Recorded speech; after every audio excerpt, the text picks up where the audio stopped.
তারপরেও এগুলি মানুষের অভাব হইত না। ইভেন আমাদের যে সরকারি চাল রেশন আছে এগুলিরও সাপ্লাই পর্যাপ্ত আছে, যা যা প্রাপ্ত সবাই অভাব কিছু নাই। সুতরাং কেউ আপনারা দাম বাড়াইবেন না, আর পাবলিক যারা আছেন আপনারা বেশি করে কিনে নেওয়ার চেষ্টা করেন না। শেষ কি হয়ে জায়গা 5 কেজি আলু 5 কেজি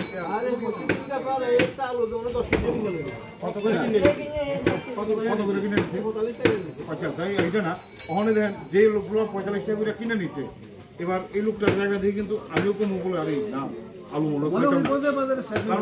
মানুষের সাইকোলজি চেঞ্জ হয়। এমন না আমরা মাইকিং করাইছি, এদিকে আইছি মাইকিং করছে তো মাইকিং করাইছি যে আলু পেঁয়াজ ডাল চালের কোনো অভাব নাই, কোনো অভাব নাই। সুতরাং এগুলি বেশি বেশি কেনারও দরকার নাই, বেশি দাম দিয়ে কেনারও দরকার নাই। আর যেহেতু এখন দুর্যোগের সময় আপনারাও মুনাফাটা এখন কম করেন এবং এখন মানুষ বিপদে আছে, এখন বেশি লাভ করেন না, লাভ করেন বাট এখন কম লাভ করেন যাতে মানুষ নিতে পারে। এর এক ধরনের সেবা হইব যদি কম লাভে বিক্রি করেন, ঠিক আছে। আমরা আজকে মহকুমা প্রশাসন বিলোনিয়া এবং যৌথ থেকে আমরা কলেজ স্কোয়ার মার্কেটে অভিযান চালাই দেখার জন্য যে জিনিসপত্রের যে দাম, বিশেষ করে আলু পেঁয়াজ কাঁচা লঙ্কা বা সবজি ঠিকঠাক আছে কিনা।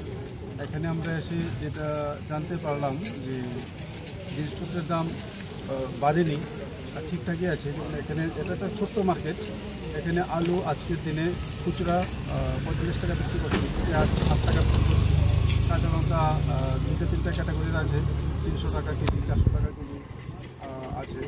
তো জিনিসপত্রের দাম সেরকম বাড়েনি এবং দোকানদারকে আমরা বললাম যে জিনিসপত্রের যে সাফিসিয়েন্ট স্টক আছে, বিলোনিয়ার যে মার্কেট সিচুয়েশন ওদের সঙ্গে আমরা গতকালকে মিটিং করেছি। ওরা আমাদের আশ্বাস দিয়েছেন যে বিলোনিয়াতে আলু পেঁয়াজ চাল ডালের পর্যাপ্ত পরিমাণ মজুদ রয়েছে, কোনো অভাব নেই। ইভেন আমরা আগরতলার সঙ্গে যোগাযোগ রাখছি, আগরতলাতেও যে পরিমাণ চাল ডাল আলু পেঁয়াজ ডিম স্টক আছে সেটা আরও বহুদিন চলবে যদি বাইরে থেকে মাল নাও আসে। জনসাধারণকে পাবলিককে এখানে যারা ছিল আমরা বলেছি যে এটা প্যানিক করার কিছু নেই, বেশি বেশি করে মাল কিনে ঘরে মজুদ রাখার কোনো প্রয়োজন নেই। আমরা একটা ট্রেন্ড এর মধ্যে দেখতে পেয়েছিলাম, কিছু মানুষ বেশি বেশি পরিমাণ আলু পেঁয়াজ সংগ্রহ করতে শুরু করেছে এই ভেবে যে মার্কেটে যদি না থাকে, কিন্তু বিষয়টা বাস্তবে এমন নয়। মার্কেটে প্রচুর পরিমাণে পর্যাপ্ত পরিমাণ মজুদ রয়েছে। জিনিসপত্রের দাম একদমই যেটা ফ্লাডের আগে বন্যা পরিস্থিতির আগে যেরকম ছিল এখন সেরকমই ছিল, এবং কোনো ব্যবসায়ীরা যদি সেই দাম বৃদ্ধি করার চেষ্টা করে আমরা আইনানুগ ব্যবস্থা নেব। এবং আমরা পুরো মহকুমা জুড়ে আমরা মাইকিং করিয়ে দিয়েছি যে কোনো আমাদের যে পর্যাপ্ত পরিমাণ মজুদ রয়েছে এবং কেউ যাতে বেশি দামে বিক্রি না করেন, বিক্রি করলে আমরা আইনানুগ ব্যবস্থা অবশ্যই করব। আজকে কোনো কিছু আটক করা হয়েছে বা কোনো কিছু নেই? আমরা এখানে এসে দেখলাম যে ফাস্ট ফুডের দোকান আছে, ওদের ডোমেস্টিক সিলিন্ডার ইউজ করছেন। এই মুহূর্তে বন্যা পরিস্থিতির কারণে গ্যাস সিলিন্ডারের কিছুটা ক্রাইসিস রয়েছে, আমাদের ত্রাণ শিবির চালাতে হয় এবং মানুষের বাড়ি ঘরে ডোমেস্টিক সিলিন্ডারের প্রয়োজন হয়। আমাদের ওদেরকে বহুবার ইনস্ট্রাকশন দেওয়া হয়েছে যাতে কমার্শিয়াল সিলিন্ডার ইউজ করেন।